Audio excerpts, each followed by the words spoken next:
如果你现在还和爸妈一起住，或者你曾经观察过身边的男生睡觉，那你一定深有体会，男人的打呼声真的是震耳欲聋。不求同年同月同日生，只求同年同月同日呼。打呼噜这件事情，全球男人似乎都是一样的。数据显示，30到60岁的普通人群里，就有44%的男性习惯性打鼾。好在他们往往很善解人意，你把打呼噜的他们摇醒，他们也不会生气，还会承诺等你睡着之后再睡。但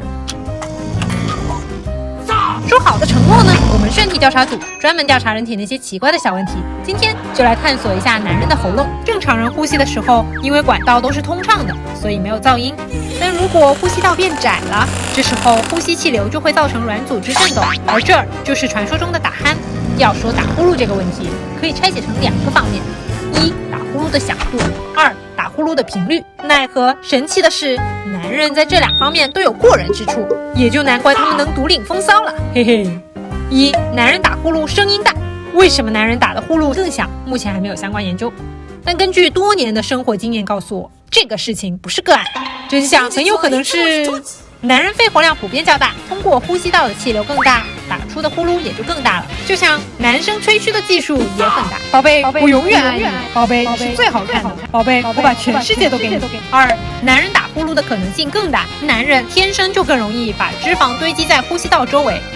嘿嘿，男生的脂肪更容易囤积在躯干、脖子，导致呼吸道周围压力增大，这也是为什么胖子更容易打呼噜的原因。另外，有研究表明，男性的主要性激素睾酮会影响呼吸道的呼吸，而女性的主要性激素孕激素和雌激素则能稳定呼吸，避免堵住呼吸道。正因如此，随着更年期的到来，女性性激素快速下降后，女性也会增加打呼的可能。不仅如此，烟酒也是打鼾的帮凶。根据流行病学的研究，抽烟者打鼾的风险是不抽烟的2倍多。同时，另外一份研究也发现，喝酒会导致呼吸不畅，而男性在抽烟喝酒上可以说是一骑绝尘。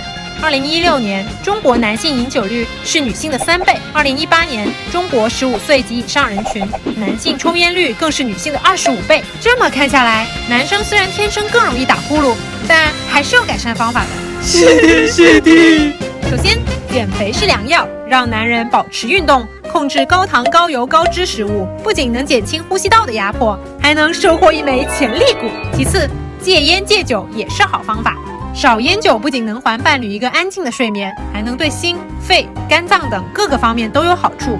相比于吸烟，吸猫不香吗？相比于喝酒，喝奶不酷吗？这才是真正的猛男。如果你身边的他身材匀称，还不烟不酒，那不如先夸夸他。然后呢，可以试试侧卧睡觉。有观察证据表明，采用侧卧的睡姿，人的呼吸阻力会低于仰卧，有利于保证睡眠时呼吸顺畅。另外，还有一件需要注意的事情，如果你身边打呼噜的人像这样，一会儿鼾声如雷，一会儿突然没声，那很有可能患上了阻塞性睡眠呼吸症OSAHS。最严重的后果是很有可能就在睡梦中你就窒息而亡，建议立马去医院检查具体原因，说不定还能体验一次在医院睡觉的感觉呢。好啦，这期的人体调查组就到这儿结束啦，大家别忘了转发给身边那个打鼾的男人，要注意改善自己的身体咯，毕竟睡在旁边的人真的很痛苦。下期视频我们来聊什么？弹幕里告诉我吧，嘿嘿。